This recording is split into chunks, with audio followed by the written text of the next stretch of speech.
Contract वाली बहू। नरेश की माँ अपने बेटे से मिलने दिल्ली आ रही है। इस बात का पता चलते ही नरेश के दिल में हलचल मच जाती है। नरेश अपनी माँ के स्वागत की तैयारी में लग जाता है, साथ ही उसे डर भी सताने लगता है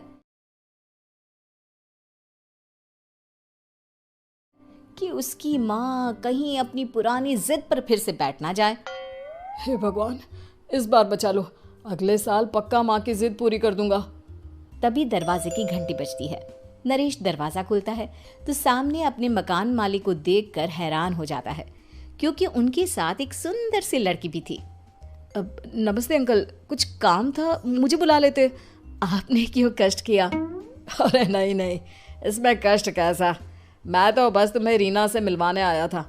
आज से रीना तुम्हारे साथ इसी फ्लैट में रहेगी। अंकल, कोई लड़का फ्लैटमेट नहीं है? एक अनजान लड़की के साथ रहना मेरे लिए थोड़ा अजीब होगा। देखो नरेश, मैं तुम्हें पहले भी बता चुका हूँ कि इस फ्लैट में तुम्हें किसी ना किसी के साथ एडजस्ट करना ही होगा, या फिर तुम अकेले पूरे फ्लैट का किराया दे दो, मैं किसी को नहीं रखूंगा। नरेश अपने मकान मालिक की बात सुन के रीना के साथ रहने के लिए तैयार हो जाता है, पर अंदर ही अंदर उसे ये बात खाने लगती है कि वो अपनी माँ को क्या जवाब देगा जब उसकी माँ रीना के बारे में उसे पूछेगी। दिन बीतने लगते हैं। नरेश और रीना अच्छे दोस्त भी बन जाते हैं, पर अभी भी नरेश अपनी प्रॉब्लम का सॉल्यूशन नहीं ढूंढ पाता। एक दिन नरेश बहुत परेशान सा बैठा होता है। तभी रीना उसे पूछती है, क्या हुआ नरेश, तुम काफी परेशान लग रहे हो, सब ठीक तो है ना?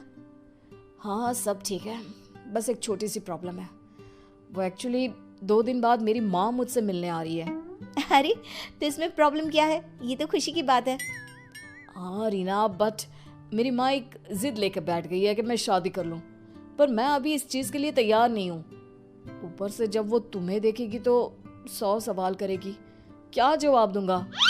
अरे इसमें कोई टेंशन वाली बात नहीं है, मेरे पास ना इस प्रॉब्लम का सलूशन है, जिससे ना तुम्हें शादी करनी पड़ेगी और ना ही तुम्हारी माँ मेरे बारे में कुछ पूछेंगी। रीना की बात सुनकर नरेश सोच में डूब जाता है।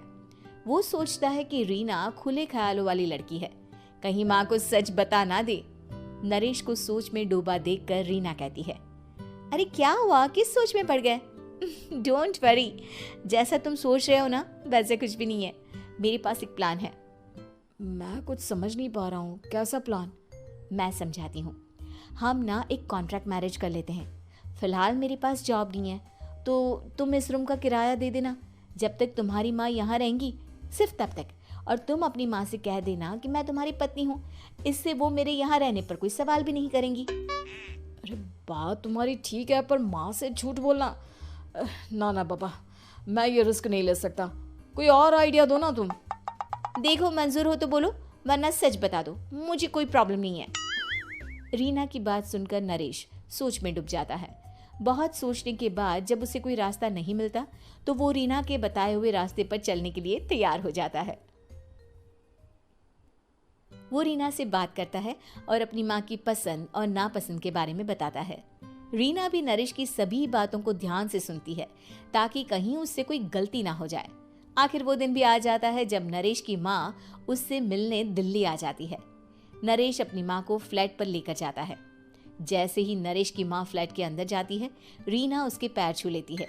ये देखकर नरेश की माँ थोड़ी घबरा जाती है और नरेश से पूछती है, अरे बेटा नरेश, ये कौन है?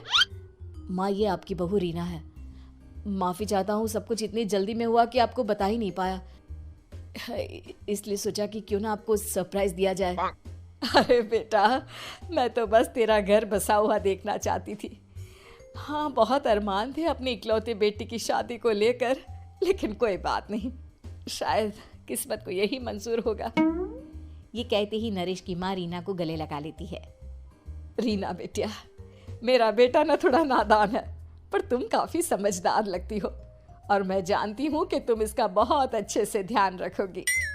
माँ आप चिंता मत कीजिए, मैं सब संभाल लूंगी। नरेश की माँ अपने बहू और बेटे के साथ खुशी खुशी रहने लगती है। दिन बीतने लगते हैं। नरेश की माँ और रीना का रिश्ता बहुत मजबूत होता चला जाता है। वो दोनों सारा दिन एक साथ रहती और खूब बातें करती। इधर साथ रहते रहते नरेश और रीना भी एक दूसरे से प्यार करने लगते हैं। दोनों को इस बात का एहसास हो जाता है, फिर भी वो इस बात को छुपा कर ही रखते हैं। एक दिन नरेश की माँ और रीना शादी के बारे में बात करने लगते हैं। रीना बिटिया, ये तो नरेश ने मुझे बिना बताए शादी कर ली, वरना मैं तो अपनी इकलौती बेटी की शादी इतनी धूमधाम से करती कि सारी दुनिया देखती रह जाती। अच्छा माँ, आप ऐसा भी क्या करती नरेश और मेरी शादी में जो दुनिया देखती रह जाती? अरे बिटिया, एक माँ के अरमान तुम अभी नहीं समझोगी। मैं तो अपनी बहू को एक रानी की तरह लेकर आती और शादी भी बिल्कुल शाही अंदाज में करती, पर मेरे तो सारे अरमान ऐसे ही रह गए। खैर, मुझे तो अपने बेटे और बहू की खुशी चाहिए बस। ये कहते हुए नरेश की माँ की आंखों में आंसू आ जाते हैं। रीना भी ये सुनकर ख्यालों में खो जाती है, क्योंकि वो भी मन ही मन खुद को नरेश की पत्नी और उसकी माँ की बहू मानने लगी थी। शाम को जब नरेश ऑफिस से घर आता है तो रीना खुद को रोक नहीं पाती और नरेश के सामने उसकी माँ को अपने और नरेश के रिश्ते का सारा सच बता देती है। रीना की बात सुनकर नरेश की माँ दोनों से बहुत नाराज हो जाती है और घर वापस जाने की बात करने लगती है। तुम दोनों ने मुझसे सच छुपाकर बहुत ठेस पहुंचाई है मुझे। अब तुम लोगों के साथ नहीं रहना चाहती मैं, कल ही वापस चली जाऊंगी अपने घर। माँ, मुझे माफ कर दो, ये सब मैंने रीना के कहने पर ही किया है, वरना मैं भी आपको कभी ठेस पहुंचाने के बारे में सोच भी नहीं सकता।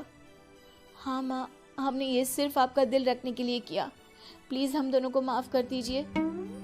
तुम दोनों ने मेरे अरमानों के साथ खिलवाड़ किया है, और वैसे भी मुझे अपने बेटे के लिए एक अच्छी लड़की ढूंढनी है, इसलिए मेरा यहाँ से जाना ही बेहतर होगा। माँ की ये बात सुनकर रीना खुद को रोक नहीं पाती। माँ, क्या मैं आपके घर की बहू बनने लायक नहीं हूँ? रीना की बात सुनकर नरेश हैरान रह जाता है। नरेश की माँ भी कुछ समझ नहीं पाती। मैं कुछ समझी नहीं, आखिर तुम कहना क्या चाहती हो? माँ, मैं वो नरेश से बहुत प्यार करती हूँ और साथ ही साथ मैं आपको भी अपनी माँ मान बैठी हूँ। आज जब आपकी बातें सुनी तो खुद को रोक नहीं पाई, इसलिए सारा सच आपको बता दिया। रीना की बात सुनकर नरेश की माँ की आंखों में आंसू आ जाते हैं और वो अपने बेटे नरेश और रीना को गले लगा लेती है। मेरे घर की बहू तो सिर्फ रीना बिटिया ही बनेगी। मैं आज ही तुम दोनों की शादी की तारीख निकलवा दूंगी, बस एक बार तुम्हारे घर वाले मान जाए। उसी दिन रीना के माता पिता भी उनके फ्लैट पर आ जाते हैं। दोनों परिवार आपस में बैठकर बातें करते हैं और शादी के लिए राजी हो जाते हैं। रीना भी कॉन्ट्रैक्ट फाड़ देती है और कहती है, सही मायने में मैं अब बहू बनूंगी।